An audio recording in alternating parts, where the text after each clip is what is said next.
Na extremidade sul da África continental, onde os oceanos Atlânticos e Índicos se encontram, fica um lugar belo, mas brutal. Aqui, a fúria do vento e das ondas criou algumas das piores tempestades do planeta. Mas as excepcionais formações, as ondas gigantes e a diversidade da vida selvagem escondem um mistério mortal.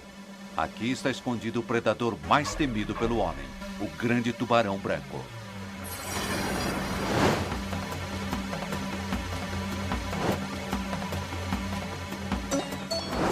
Neste mundo virado de cabeça para baixo, estes tubarões se movem através de um conjunto diferente de regras. Por poucas semanas somente, todos os anos, grandes brancos atacam as focas marinhas do cabo, jogando-as e a si mesmos completamente para fora da água. Por que aqui? Seria o lugar ou o tubarão? Será que poderemos revelar o mistério da Zona da Morte? Zona da Morte. Versão brasileira Centauro. O Cabo da Boa Esperança guarda a entrada para False Bay. Aqui, o ponto mais extremo a sudoeste da África do Sul separa o Oceano Índico e a corrente quente das Agulhas a leste do Oceano Atlântico e a corrente fria de Benguela a oeste. Estamos em Simonstown, no extremo sul da África. São cerca de 32 quilômetros ao sul da cidade do Cabo. Ela está localizada nas praias de False Bay, que é uma baía circular, ou melhor, semicircular, com 25 quilômetros de extensão. Portanto, é bem ampla. E o local onde temos feito nossa pesquisa se chama Ilha das Focas. Cabo e False Bay rapidamente se tornaram o local preferido do Grande Branco e tem uma história marítima muito antiga. Em 1488, o Cabo da Boa Esperança se tornou um marco essencial para embarcações que procuravam uma rota para o Oriente. Do século 17 ao 20, Simonstown foi um pequeno porto para a base naval holandesa e mais tarde britânica. False Bay era considerada pouco mais do que uma estação de águas e um ancoradouro seguro que protegia contra as enormes ondas que frequentemente atingiam o cabo. A ferocidade dos elementos que atingiam os marinheiros também produziu águas ricas em nutrientes nas profundezas do Atlântico. Essa colisão titânica de ventos e ondas cria uma rede de alimentos muito diversa, começando com algas na base da cadeia alimentar e indo até consumidores gigantes como a baleia Southern Right. Por outro lado, a baía fornece um rico ambiente para as focas marinhas do Cabo da Ilha das Focas. As focas marinhas são da família dos Otaridae, as focas de orelhas. Elas só retornam à terra para descansar e cuidar dos filhotes, mas ficam a maior parte do tempo no mar. Possuem focinhos pontudos, corpos em forma de torpedo e nadadeiras dianteiras extra longas que usam como propulsores na água. Extremamente ágeis e nadadoras acrobáticas, elas ficam relativamente perto das rochas onde se reproduzem, como as de False Bay da Ilha das Focas. 30 mil focas marinhas fazem deste lugar sua casa e suas bases. As focas fazem de 5 a 6 viagens para caçar peixes e lulas. Em outubro, o grupo de rochas cria vida quando os machos competem por territórios de reprodução e as fêmeas começam a dar à luz. Os filhotes podem mamar por mais de um ano, mas eles geralmente começam a se alimentar sozinhos em junho ou julho e se tornam sexualmente adultos com 4 ou 5 meses. Mas isso pouco importa a um predador que concentra sua atenção ao suprimento de comida mais previsível da ilha. O caçador, o grande tubarão branco. O predador que ocupa a posição mais alta da cadeia alimentar de False Bay, ou um predador do vértice, que regularmente explora os locais mais escuros da baía em águas verdes para investir nas silhuetas de suas presas, as focas marinhas. Os grandes brancos só fazem de 2 a 3 paradas na Ilha das Focas. Como resultado disso, os caçadores estão visivelmente ausentes durante os meses de dezembro e janeiro, mas, ao contrário de qualquer outra rede de alimentos, onde os mamíferos marinhos e os grandes brancos coexistem, entre maio e outubro as águas ao redor da Ilha das Focas se tornam uma zona da morte 24 horas. Mas por que aqui? Seria o lugar ou a presa? Ou o predador? É julho, meio do inverno na África do Sul. e o biólogo especialista em tubarões, Aidan Martin, chegou em Simonstown, atraído por outra temporada na Zona da Morte. Ele está muito entusiasmado em trabalhar com o amigo e fotógrafo profissional Rick Allen, que tem uma valiosa experiência em filmagens do parente mais velho do grande branco, o cação mangona. As fotos de Allen vão permitir que Martin analise a relação predador-presa quadro a quadro, uma ferramenta que as pesquisas anteriores não tiveram. Para trabalhar ao redor da Ilha das Focas, Martin e Allen contam com a ajuda de Rob Lawrence, que mora na África do Sul e é capitão do Blue Pointer, o barco que eles fretaram. Lawrence trabalha na Zona da Morte há anos e o Blue Pointer é a plataforma perfeita para o trabalho de campo de Martin, Allen e sua equipe de voluntários. Vocês conseguiram. Meus parabéns. Obrigado por estarem nessa expedição. O objetivo desse primeiro encontro é dar a vocês um tipo de visão geral do que será feito. Então eu queria que Martin vocês passou décadas pesquisando cada aspecto do Grande Branco. Os voluntários têm muito que absorver enquanto ajudam a registrar algumas das características dos tubarões, como sexo, marcas, tamanho e comportamento. Para fazer uma correlação do significado desses critérios na Zona da Morte, onde fica o Grande Branco, Martin desenvolveu um sistema de zonas ao redor da Ilha das Focas. A Ilha das Focas tem uma orientação norte-sul. Ela tem cerca de 800 metros de extensão, mas só 45 metros de praia. A maior parte de nossa pesquisa vai ser centralizada na relação entre presa e predador, ou seja, entre a foca marinha e o grande branco, com o objetivo de catalogar onde e quando os ataques ocorrem. Vamos dividir a ilha em 6 setores. 1, 2, 3, 4, 5 e 6. A Zona da Morte é mais um fenômeno estatístico do que uma zona física. Realmente, a probabilidade de uma foca marinha ser atacada por um grande branco aumenta dentro de um anel, dentro de um círculo ao redor da ilha. Depois de entender que a Zona da Morte é mais do que um fenômeno de superfície, Martin estudou cuidadosamente algumas referências de navegação. Com isso, ele descobriu que existe uma plataforma superficial extensa cruzando o lado oriental da ilha, ou seja, nas zonas 1, 2 e 3. A oeste, a profundidade da água aumenta mais rapidamente à medida que se aproxima das zonas 5 e 6, com maior profundidade, portanto, situada no canto sudoeste da ilha, a zona 4. Nas 2 temporadas anteriores de pesquisa, Martin observou que os ataques de tubarão ocorrem em todas as 6 zonas, mas predominantemente na zona 4. É lá também que ocorre o maior movimento de focas. A razão da concentração de focas não está totalmente explicada, mas é o caminho mais direto para o seu campo de alimento ao sul, na foz de False Bay. Com mais ataques de tubarões e uma concentração mais alta de focas nesta zona, Martin passará a maior parte de sua pesquisa trabalhando na zona 4, ou seja, na Zona da Morte. Rob Lawrence visita a Zona da Morte tanto quanto as focas marinhas e está aqui desde que ele e Chris Fellows criaram o African Shark Echo Charters. Os dois queriam fazer uma pesquisa sobre o Grande Branco, mas onde fariam isso? Relembrando uma lenda de False Bay chamada O Submarino, um tubarão que destruía barcos e matava pescadores durante os anos 70 e 80, Rob e Chris foram parar na Ilha das Focas.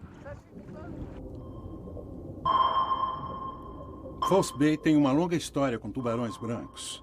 Uma delas é sobre um grande branco famoso chamado Submarino, que diziam ter 7 metros. Muita gente tentou pegá-lo no final dos anos 70, começo dos 80. Alguns pescadores conseguiram fisgá-lo, mas acabaram perdendo o tubarão. Há outras histórias mais sinistras sobre False Bay. Entre 1940 e 1980, aqui, mais do que em qualquer outro lugar do mundo, foram registrados os maiores números de incidentes de barcos envolvendo grandes brancos. As informações eram de que os tubarões mordiam os barcos fazendo buracos neles como torpedos, até que afundassem, ou que pulavam para dentro dos barcos. Movidos pela caçada, Martin, Allen e o grupo de voluntários se preparam para um dia agitado na água. Tudo, desde câmeras até cabeças de peixes congeladas, embarcam para a jornada dentro da Zona da Morte. E chegou a hora de eles encontrarem sua presa, cara a cara.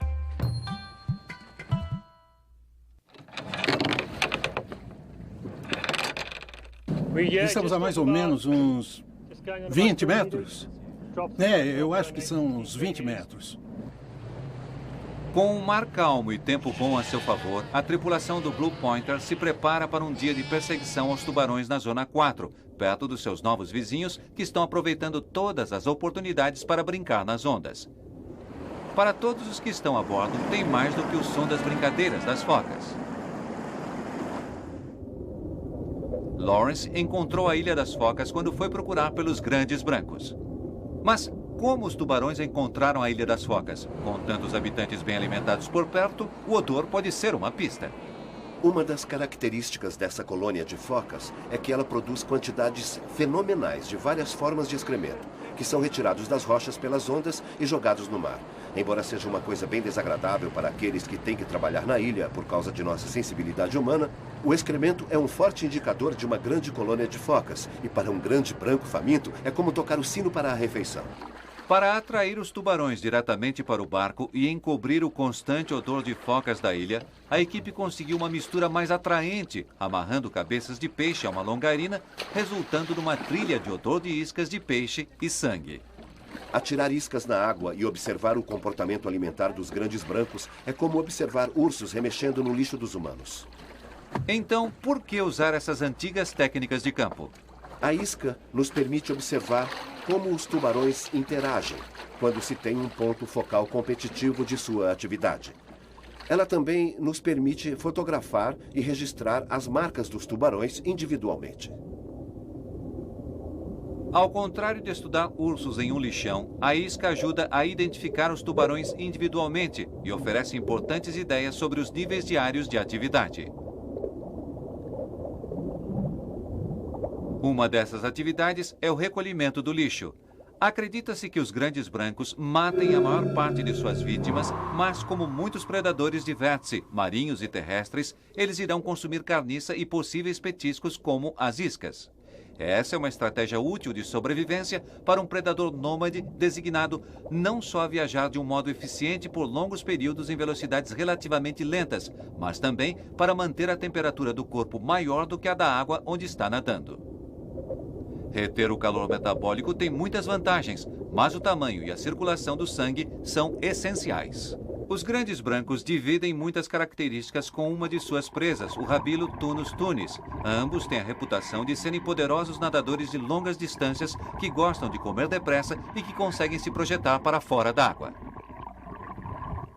Há dois modos pelos quais o grande branco retém o calor do corpo. Um deles envolve um sistema circulatório modificado, no qual o calor do corpo, que poderia de alguma maneira se perder no ambiente, seja desviado de volta ao corpo e, portanto, conservado. O outro modo, que recebeu muito pouca atenção, é o tamanho que tem esse animal. Pela simples vantagem de ser enorme, o grande branco é capaz de produzir calor mais depressa do que dispersá-lo no ambiente. Então, sendo um animal cujo corpo é aquecido, o tubarão branco é capaz de explorar as fontes de alimentos nos oceanos mais eficientemente. Não fica limitado a uma dieta somente de pipoca e camarão. Investe contra grelhados e lagosta. Para agarrar objetos maiores e mais depressa do que a isca, como os mamíferos marinhos, o desenho interno do tubarão o permite gerar rápidas explosões de velocidade. Mas a forma deve seguir a função para ser eficiente. E o grande branco nem sempre teve esse desenho. Ninguém a bordo do Blue Pointer passou tanto tempo filmando o cação mangona, a forma mais ancestral do grande branco, do que Rick Allen. Da forma básica do corpo do cação mangona, veio uma grande variedade de tipos de tubarões que inclui não só o grande branco, mas também os tubarões raposo, os frades e os Macus Hipper sineticis. O cação mangona moderno é tão refinado quanto o grande branco, mas ele simplesmente reteve a forma de seu ancestral, enquanto o grande branco mudou bastante da morfologia de seu ancestral. O rabilo e os grandes brancos podem apresentar morfologia similar ou o mesmo formato do corpo, mas o que realmente distingue o grande branco dos outros peixes, até mesmo de seu parente dentado, o cação mangona, é sua poderosa mandíbula e ampla fileira de dentes. Em segundos de filmagem submarina, feita por observadores da superfície, sem que o tubarão notasse, um grande branco exibe um comportamento raramente visto em outros tubarões. A qualidade das observações visuais pode causar o sucesso ou o fracasso na pesquisa de campo. Allen deixa seu equipamento debruçado sobre a parte traseira do barco e põe os cotovelos na água apenas alguns centímetros do mais poderoso caçador da Zona da Morte. Como cineasta, eu sei que tudo se concentra na foto. Você acaba nem pensando em nada, porque tem uma pequena câmera de alumínio entre você e o tubarão. Mas, por um momento, você vê este animal de quase 1,5 toneladas a alguns centímetros de você e tem uma parte de você que pensa, realmente isso é uma coisa muito idiota de fazer.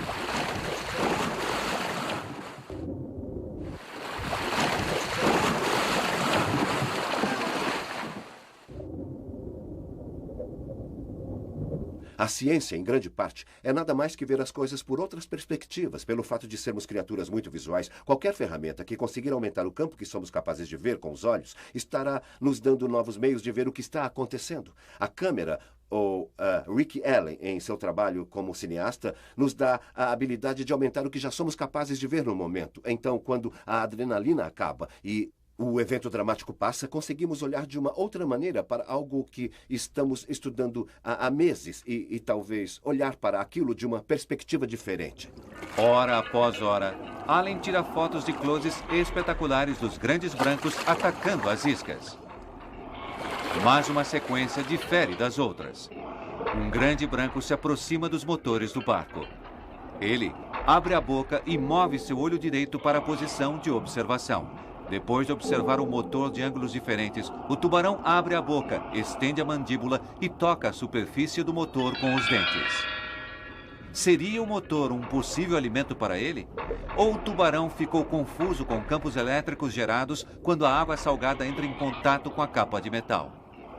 Talvez sim, mas seria a imagem a evidência de uma natureza exploratória normalmente não reconhecida em tubarões? O grande branco usa a boca como órgão de toque e manipulação de objetos em seu ambiente. Isso o leva para dentro de um grupo animal de elite capaz de manipular objetos em seu ambiente.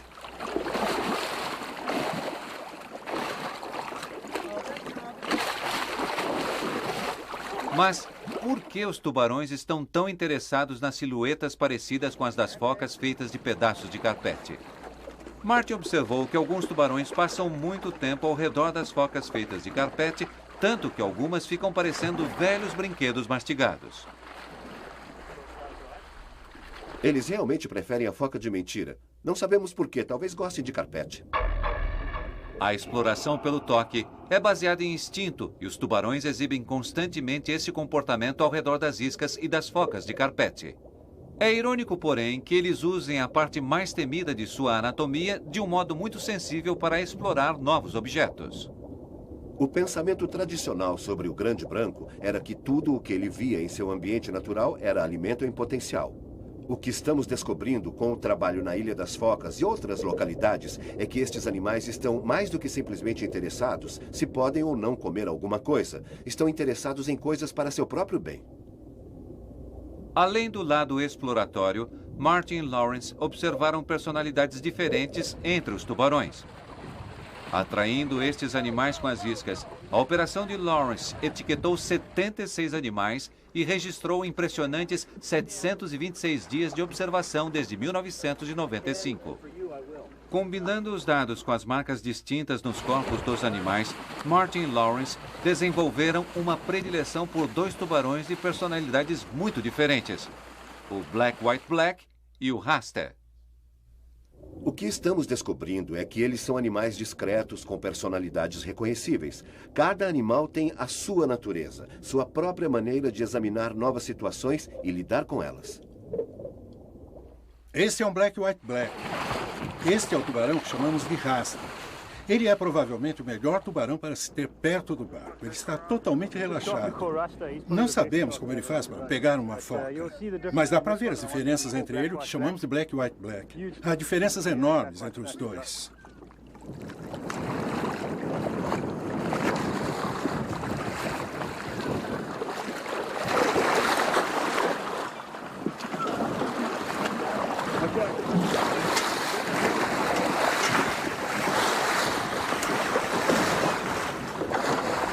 Dizem que personalidade é uma palavra muito forte, mas é a melhor maneira de descrevê-los. O rasta é um tubarão muito calmo que tende a investigar as coisas de uma maneira muito suave, daí o seu nome. O Black White Black, por outro lado, é de longe o mais objetivo e mais forte. Age rapidamente, olha ao redor. Se não houver interesse, vai embora. Às vezes, Lawrence faz um jogo de cabo de guerra com seus favoritos, o rasta e o Black White Black. Mas para ele, a batalha geralmente termina com ele ensopado.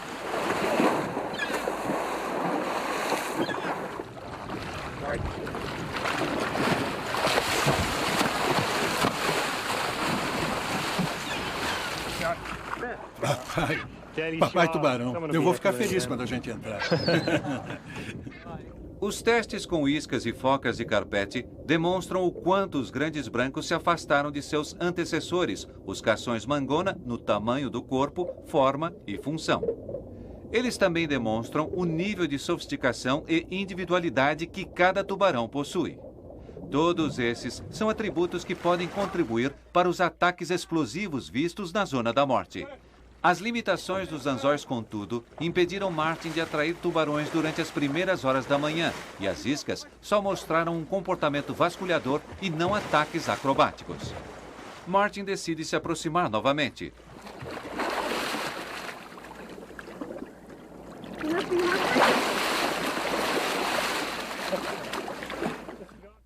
À distância, não muito longe da Zona da Morte, a baleia Southern Right salta no ar.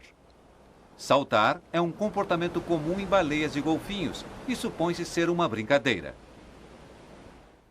Mas saltar e brincar não fazem parte do comportamento de nenhum tubarão. Para entender melhor os saltos do grande branco, Martin e Allen vão concentrar seus esforços e câmeras em uma isca presa por uma linha na parte de trás do barco e sendo puxada por ele. Uma experiência que muitos nunca tiveram. A Zona da Morte pode ser a parte mais mortal do oceano, mas em um dia inconstante como este, esperar que seus moradores saiam de suas casas pode ser muito entediante. Contudo, iscas amarradas no barco são um estímulo muito mais forte do que iscas flutuantes e facilitam a previsão de quando e onde um tubarão vai atacar. Um dos problemas no ato predatório dos tubarões é que não dá para prever exatamente onde ele vai ocorrer. O tubarão sabe o que ele considera uma ótima situação de investida, mas nós não conseguimos fazer ideia de qual seria essa situação. O que podemos fazer é observar daqui de cima. Puxar as iscas com o barco é uma boa estratégia, porque assim saberemos onde e quando o ataque vai ocorrer. Conseguir ver como um tubarão vai atingir a presa na superfície é uma questão de tempo e de câmera focada. Os tubarões atacam uma isca puxada pelo barco como atacariam uma foca. Com a experiência dos anos anteriores de pesquisa, Lawrence direciona o Blue Pointer ao longo da rota das focas na Zona da Morte. Manobrar tão perto assim das rochas é um trabalho perigoso e todos concordam que a opção abandonar o navio aqui não seja uma boa ideia, embora um tubarão pulando para dentro do Blue Pointer possa acontecer com muito mais probabilidade. Nosso maior medo é que um tubarão salte para dentro do barco. Sempre tentamos dar mais espaço nas atividades predatórias. De tempos em tempos, as focas vão parar embaixo da popa do barco. Mas não tem como impedir que um tubarão entre e aterrisse no barco. Mais cedo ou mais tarde, um tubarão vai acabar aterrissando na parte de trás do barco. Tentamos evitar isso, porque um tubarão na parte de trás do barco não é nada bom. Perigos como este à parte, Allen sabe muito bem que poderá levar horas de filmagem antes de conseguir o primeiro salto. É muito cansativo ficar aqui sentado hora após hora com uma câmera de vídeo no ombro e observando essa telinha preta e branca com essa imagem tão pequenininha. É muito cansativo mesmo. Depois de tanto sonhar, se preparar e esperar, Allen é recompensado.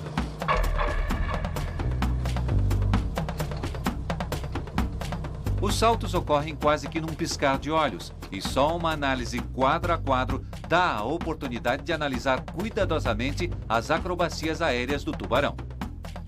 Um grande tubarão atinge a isca por trás e por baixo. Com a mandíbula superior completamente estendida, o tubarão dá uma mordida firme no meio da isca.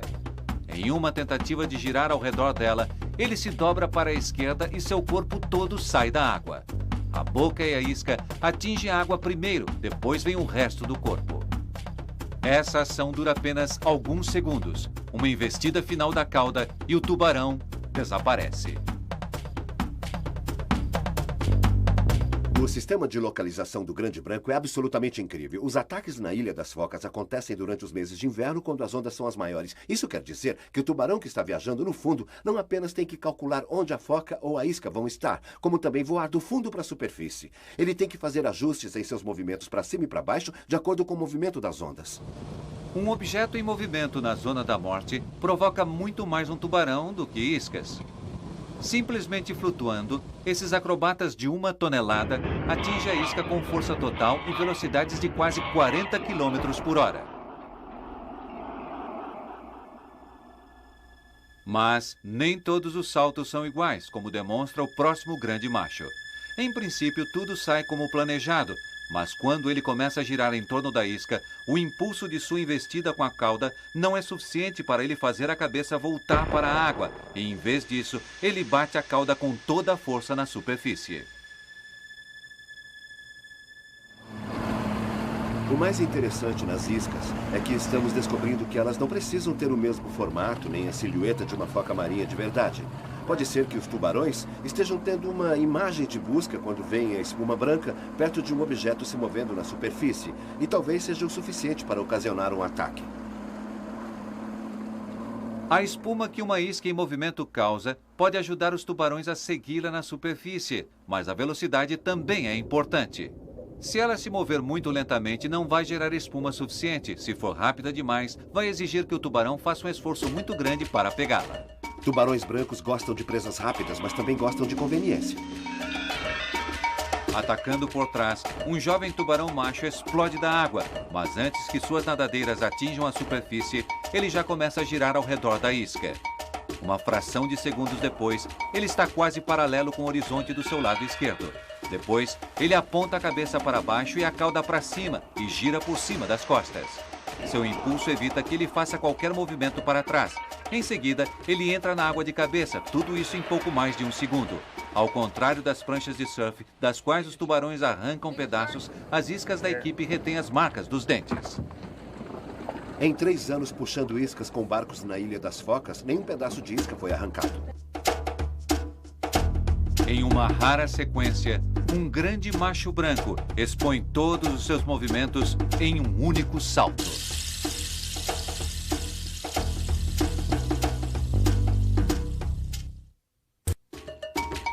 Em um estilo dramático, um grande branco demonstra sua persistência mortal. Atacando por baixo, o tubarão tenta pegar a isca inteira com a boca, mas dessa maneira só consegue girá-la e agarrar sua borda externa. Se jogando completamente para fora d'água, ele perde a isca quando volta à superfície. 6 segundos depois de ter desaparecido embaixo da água, ele ataca de novo, subindo diretamente debaixo da isca, mas do lado oposto.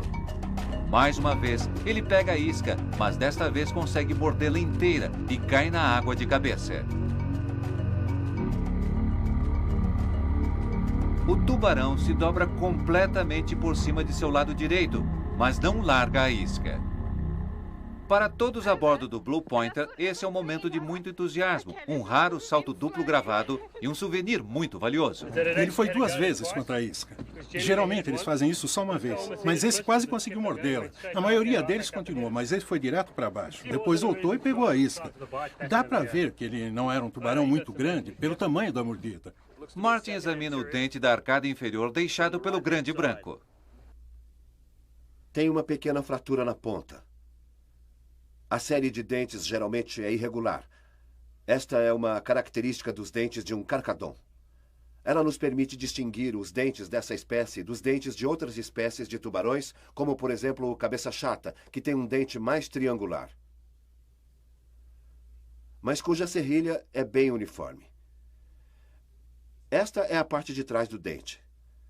A superfície arredondada e estes pequenos buracos que estamos vendo aqui são os buraquinhos de nutrientes que fazem o dente crescer. O dente, na verdade, se forma dentro da mandíbula, de cabeça para baixo. Portanto, conforme a curvatura e maturidade da mandíbula, ele faz a rotação para cima e para dentro da mandíbula, como em uma correia transportadora dentária.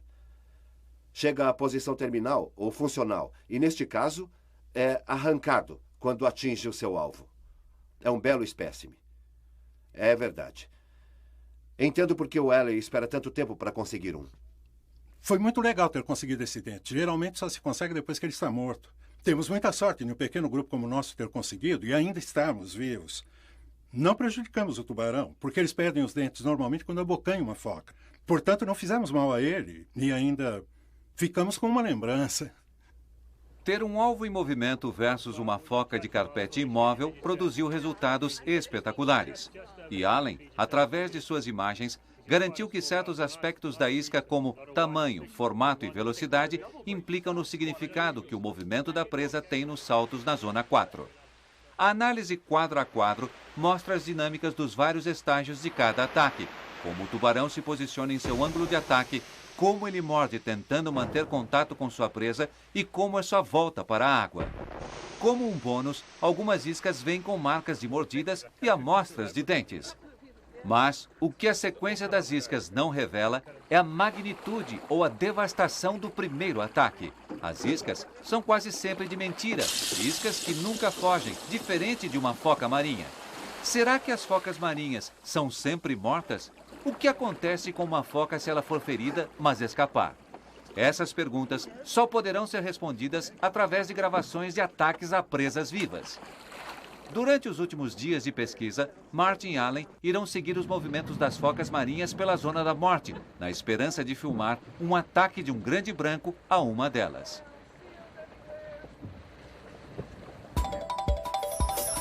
Depois de outro dia agitado, Martin, Allen e os voluntários voltam à praia para um merecido descanso.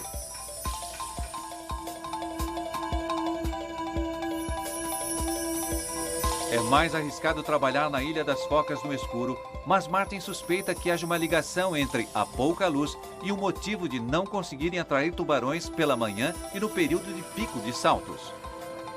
Cansados, mas ansiosos para filmar ataques naturais, a equipe do Blue Pointer sai bem cedo do porto de Simonstown. Na ilha, em meio a visões, sons e odores, as focas estão em sua rotina diária. Uma rotina que os filhotes inexperientes precisam aprender depressa, uma vez que as visitas sazonais dos grandes brancos já começaram. Quando os filhotes de focas nascem, eles não têm muita gordura. Mas quando começam a mamar, o leite rico da mãe fornece a eles 24 ou 25% de gordura. Eles começam a ganhar peso incrivelmente rápido e criam uma camada de gordura espessa, mas não têm nenhuma experiência no oceano. Portanto, são uma ótima combinação de riqueza em calorias e pouca experiência. E isso é ideal para os grandes brancos. Por várias razões, os filhotes de focas quase sempre ficam sozinhos na zona 4. Um erro grave. Quando um único filhote de foca marinha está cruzando a zona da morte, ele é assediado por mais de 18 tubarões que ficam rondando estas águas. A chave para a sobrevivência na zona da morte é a vigilância em grupos. Eles se juntam no extremo sul da ilha, em uma plataforma rochosa que fica abaixo da superfície.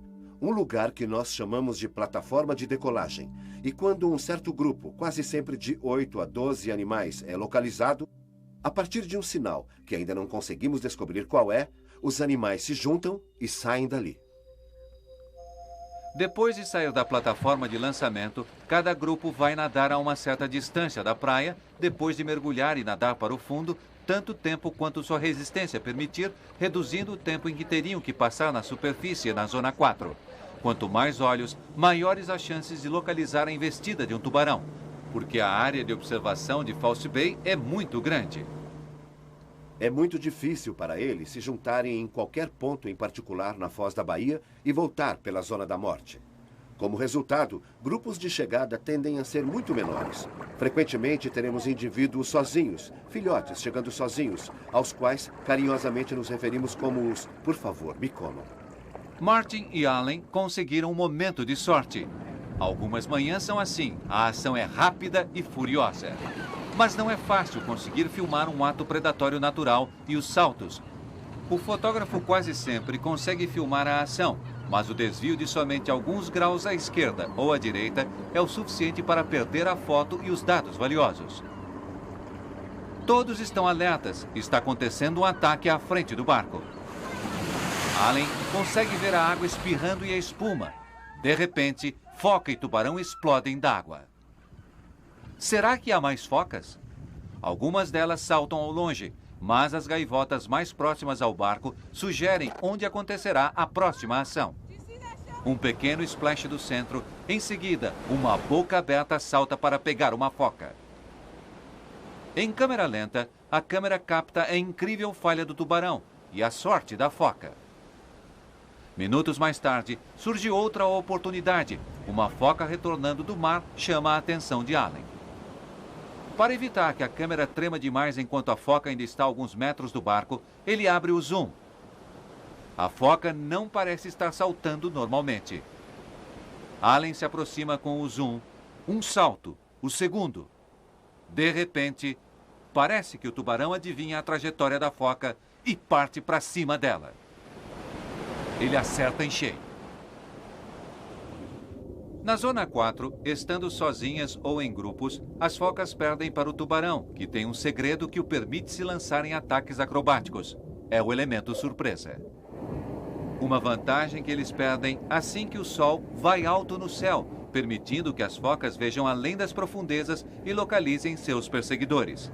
Mas o que uma foca faz se localizar um tubarão investindo ou se conseguir sobreviver ao ataque do grande branco? A resposta parece quase intuitiva e muito assustadora. Quando as focas marinhas localizam um grande branco, a sua primeira reação é nadar em direção à ilha e abrir os olhos abaixo da superfície para tentar ver onde o tubarão está. A coisa mais perigosa para elas parece ser um tubarão que elas não conseguem ver. Ao contrário do salto quase perfeito registrado durante os testes com iscas puxadas pelo barco, um alvo vivo complica o primeiro ataque de um tubarão, o que frequentemente conduz a um ataque secundário mais complicado. Quando a morte não é instantânea, muitas vezes haverá uma perseguição na superfície. E o que é interessante observar é que o tubarão vai permanecer literalmente mordendo as nadadeiras traseiras da foca, que está fazendo o possível para fugir. Ela vai zigue-zaguear e pular, indo de um lado a outro na superfície. O tubarão vai segui-la por 2 ou 3 vezes e depois, como se conseguisse prever onde a foca vai estar, ele se posiciona no lugar e momentos certos para matá-la. Me parece que este animal está usando a inteligência e não simplesmente fazendo uma perseguição sem critério. Eu acho que ele está tentando entender o que a foca vai fazer e prevendo onde ela vai estar, para que ele possa estar com a boca aberta no lugar certo, na hora certa, para um gostoso lanche. Que pesadelo pode ser pior do que tentar se livrar daqueles dentes, mas não conseguir? Um pesadelo que os dados de Martin indicam ser pior durante as primeiras horas da manhã, quando as silhuetas das focas aparecem melhor de longe do que o dorso camuflado de seus atacantes. Nós pensávamos que o ato predatório do tubarão era um estímulo de resposta muito simples. A comida, você ataca e come. O que está ficando claro hoje é que a situação tática de um ataque é muito mais impressionável e, portanto, mais complexa do que nós pensávamos.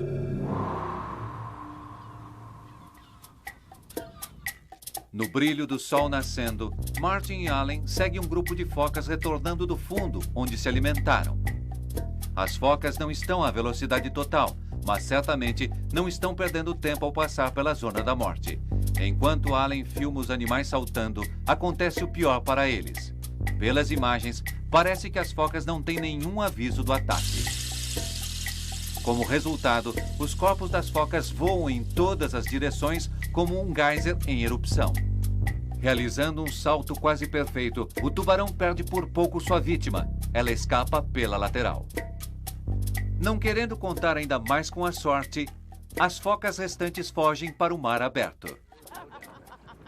Registrar um ataque natural tem sido um enorme desafio para Martin e Allen, mas com grandes recompensas.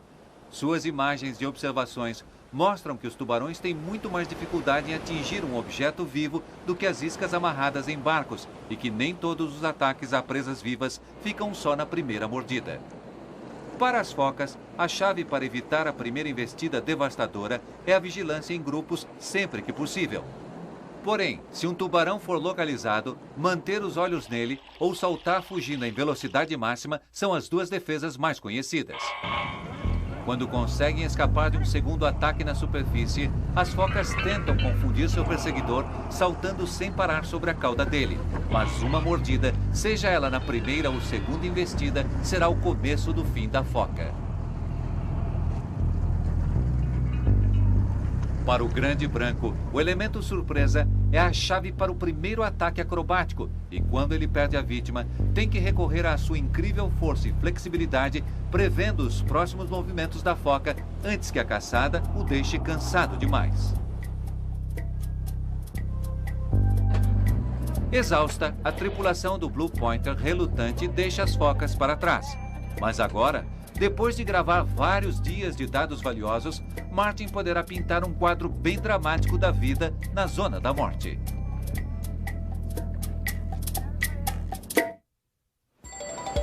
A história de sobrevivência do Grande Branco é tão incrível quanto a paisagem que circunda False Bay e tão perigosa quanto as ondas que estouram na praia. Mas desses extremos, a ficção de um comedor de homens está sendo reescrita lentamente. O mito de que os tubarões são basicamente criaturas burras vem de 3 fontes. A primeira é porque não conseguimos observá-los facilmente em seu meio natural. Não conseguimos saber o quanto seu comportamento é complexo e sutil. A segunda é que as dissecações conservadoras mostravam que o cérebro é muito pequeno em proporção ao corpo e pouco desenvolvido. E a terceira é que os animais são tão antigos que cometemos o erro de achar que antigo é o mesmo que primitivo. Realmente não são primitivos, principalmente quando estão caçando a população de focas da ilha. Com um grande número de focas inexperientes e bem nutridas disponíveis, os tubarões demonstram que há um método para matar na Zona da Morte e que o canto sudoeste da ilha, que Martin designou Zona 4, é o seu domínio.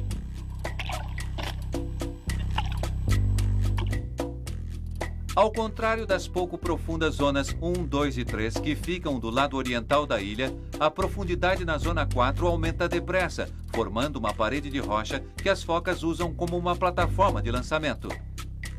Cruzando esta parede, durante as primeiras horas da manhã, quando a intensidade da luz é baixa, os grandes brancos podem deslizar ao lado da plataforma de lançamento e atacar as silhuetas mais visíveis acima. Além de aumentar seu poder de camuflagem, as profundezas também permitem que o tubarão minimize a distância entre ele e sua presa e mantenha espaço suficiente para conseguir velocidade para seus ataques. Quando todos esses fatores se juntam, o elemento surpresa aumenta as chances de ataque do tubarão e ele faz sua primeira investida. A partir dos dados dos ataques que Martin tem, verificamos que somente pouco mais que 70% dos que são feitos fora da Ilha das Focas ocorrem na Zona 4. Para as focas, a força está no grupo e em evitar a superfície da Zona da Morte. Depois de sair da plataforma de lançamento, cada grupo irá nadar a uma curta distância da praia, depois mergulhar e nadar mais no fundo tanto tempo quanto sua resistência durar. Os grupos Intensidade da Luz, Agilidade e Vigilância são a única proteção das focas em sua entrada e saída da ilha, ou quando estão evitando aqueles dentes ameaçadores durante um segundo ataque. Está claro que há muito mais na Zona da Morte do que uma alta concentração de focas sendo atacadas por um predador que um dia já chamamos de assassino louco. A topografia do fundo dentro da Zona 4 cria uma oportunidade única para os tubarões atacarem suas presas. O trabalho de campo de Martin demonstrou que lugar, presa e predador e a intensidade da luz têm seu papel na explicação do porquê os grandes brancos em False Bay vivem segundo um conjunto diferente de regras e regularmente realizam espetaculares ataques de saltos. Para Rob Lawrence, pilotar o Blue Pointer na Zona da Morte é muito mais do que um trabalho, é um modo de vida. Como resultado, ele adicionou muitos novos capítulos à sua relação com essas feras magníficas com as quais formou um laço. Eles são demais. Eu não chamaria um tubarão de animal de estimação, mas se eu ficar uns 2 dias, uma semana ou uma temporada toda sem vê-los, com toda certeza vou começar a sentir falta.